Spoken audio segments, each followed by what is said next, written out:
Hello guys, welcome back my channel. পূজাটাই কেমন আছো তোমরা? আই হোপ কি তোমরা খুবই ভালো আছো, আর আমিও খুবই ভালো আছি।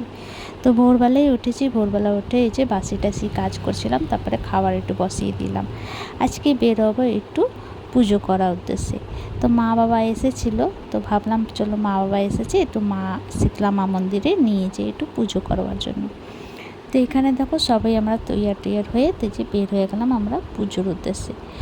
এত বছর হয়েছে আমাদের বিয়ে হয়েছে, পর মা বাবাকে এই মা শীতলা মা মন্দিরে আমরা কখনো নিয়ে যাইনি। এই প্রথমবার মারা শীতলা মা মন্দিরে যাচ্ছে, তো খুবই ভালো লাগছে। তো মা বাবা আমি আমার হাজব্যান্ড আমার বাচ্চা, তো আমরা সব মিলেই যাচ্ছিলাম। তো খুব ভালো লাগছিলো। যখন মা বাবারা আছে বাড়ি কত ঘর রওনা করে, আর যখন চলে যায় একদম উদাস।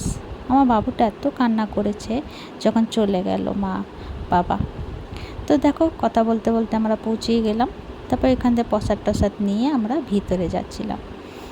এই জায়গাটার নাম হচ্ছে আগম কুয়া। তো মা শীতলা মা মন্দিরের পিছনে একটা রহস্যময় কুয়া আছে, এই ওইটাকে নরকা কুয়া বলে। তো চলো এই কাহিনিটা আমি পরে বলছি, আগে যে এখানে মার দর্শন করছি, আমরা পুজো পাঠ করছি। তো এখানে সবাই মিলে পুজো করছিল, তো পিছন দিয়ে আমি একটুখানি ভিডিও নিয়ে নিলাম। কি ভিতরে একটু ভিডিও নিতে মানাই করে পুরোহিত মশাইয়েরা, তাই জন্য একটু বাইরে দিয়ে নিলাম। আর এখানে হওয়ান হয়, তো এখানে আমি বাইরে এসেছি, তো একটু হওয়ান টওয়ান মানে চারিদিকে তোমাদেরকে ঘুরিয়ে ঘুরিয়ে দেখাচ্ছিলাম। আর এখানে আমার হাজব্যান্ড মা বাবা সবার পুজো পাঠ হয়ে গেল, এবার বের হবে, বের হয়ে একটু হওয়ান করব। হওয়ান টওয়ান করে তারপরে তোমাদেরকে এই কুয়ার বারের মধ্যে বলবো। তো যখন আমরা মন্দিরে আসি না, আমার মনটা এত শান্ত লাগে, খুব ভাল লাগে। তো দেখো ওদের পুজো টুজো হয়ে গেলো, এবার বেরোচ্ছে। তো এই মন্দিরের পিছনে আছে একটা সম্রাট অশোক নরকা কুয়া। তো সম্রাট অশোক ওরা 100টা ভাই ছিল, 100টা ভাই দিয়ে 99 ভাইটাকে গলা কেটে এই কুয়াটার মধ্যে ফেলে দিয়েছিল। তারপরে এখানে আমার বাবা আমাদের একটু ভিডিও নিল। তো এই যে কুয়াটা, এই কুয়াটা আগে ঘেরানো ছিল না, আগে খোলা ছিল কুয়াটা। তো ঘেরানো এই জন্য হয়েছে কি, পুরোহিত মশাইয়েরা বলছে কি যখন যার ইচ্ছা তে এসে এখানে আত্মহত্যা করে নেয়, তাই জন্য এই কুয়াটাকে ঘেরানো হয়েছে। এই কুয়া গহরাই কেউ নাপতে পারেনি। সরকার অনেক চেষ্টা করেছে কুয়াটা গহরাই নাপার জন্য, পর নাপতে পারেনি, অনেক গহরা আছে।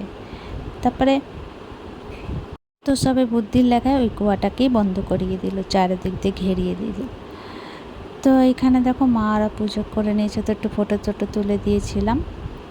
তো ওই কুয়ার কিনারে জানলাটার মধ্যে অনেকে ফটো নিয়ে বসে আছে পুজো পাঠ করার জন্য।